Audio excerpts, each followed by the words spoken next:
We've had more and more now research on why sleep is important, how much sleep is important, at what time of the day. But the respiratory aspect to that is snoring, sleep apnea, where you're sleeping the requisite number of hours, but you're not getting that benefit. Um, Very simply, what is the difference between snoring and sleep apnea? Is all snoring sleep apnea?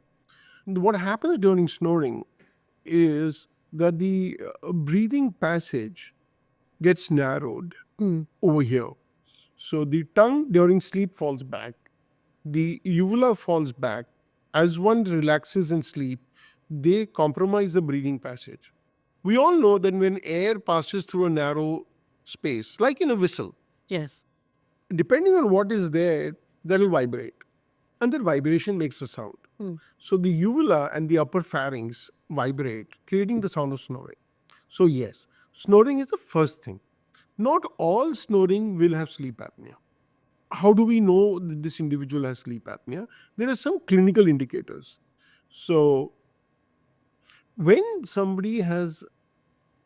snoring gets very bad, then the upper airway will completely collapse. When the upper airway collapses, oxygen gets less in the body. That lack of oxygen makes the brain wake up. And the brain then will tell the tongue, please move out. You're in the wrong place. You're choking the body. And the tongue, it's a constant fight between the brain and the tongue and the upper airway to stay awake. So what is the consequence? The brain does not sleep at night. And so the brain does not sleep at night. It sends signals to the body, come and wake up. We are in trouble. Those signals will affect the heart and the pancreas. All this tells us the clinical clues. So the clinical clues are, so if a snorer wakes up in the morning less fresh than required, if that smoker as a snorer gets up and says, I wish I could sleep another hour. Yeah. I'm not feeling refreshed. That means the brain did not sleep all night. Yeah. So that means that there was lack of oxygen, which was driving the brain to stay awake. So lack of freshness in the morning headaches. Many people will have excessive daytime sleepiness. So you'll see that person sitting in the chair, and when we take lectures, they'll be sleeping during my talk, and so it's not good for me. But so excessive daytime whenever they can.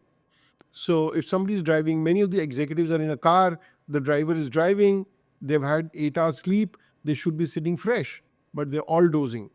Dozing during movies, that's early ways to pick up deficiency of sleep. And then, of course, because the signals go into the heart, many of these will have high blood pressure.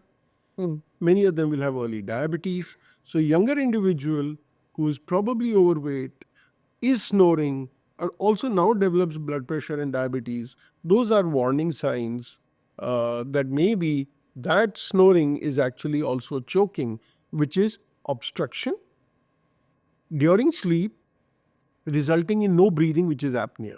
So obstructive sleep apnea.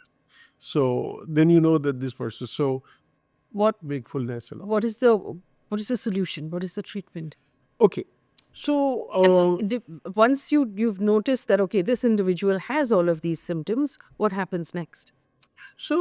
Again, this is a slow harming condition, much like mild hypertension.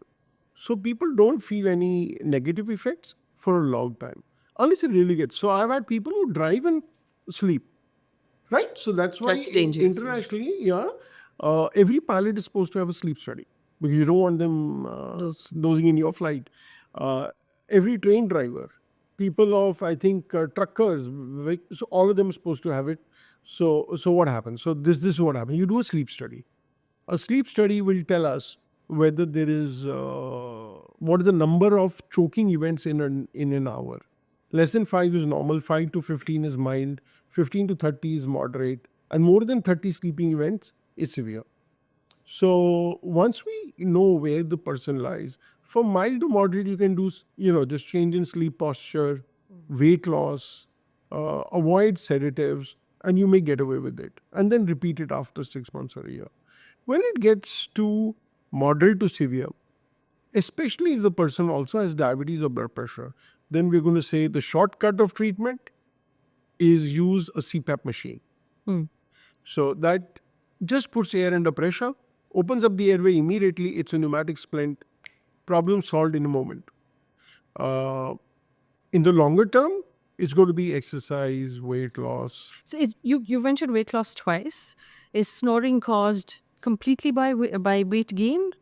Not complete. And so is that the solution then to reverse that? You should. One should look at weight loss. But, we've had people who've been very lean and had snoring. So it's not 100%, but weight gain is one of the risk factors for snoring.